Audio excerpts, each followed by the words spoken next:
ఆయన రక్తపు విలువ ఎంతో తెలుసా అండి? ఆయన రక్తమునకున్న విలువ ఎంతో తెలుసా అండి? పాప విమోచన జరిగింది.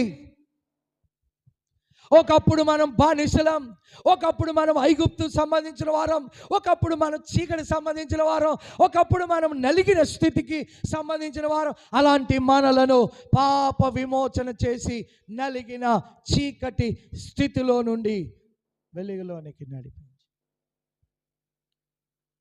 ఈరోజు మొదటి ఆశీర్వాదం ఏంటో తెలుసా అండి? యేసు ప్రభు కార్చిన రక్తము ద్వారా పాప విమోచన జరిగింది. నీవు విమోచించబడ్డావు. ఆమేన్, హల్లెలూయా. పాప పంకెళ్ళు విడిపించబడ్డాయి, పాపపు సంకెళ్ళు విడిపించబడ్డాయి. ఐగుప్తు అనే ప్రాంతము నుండి విడిపించబడ్డావు.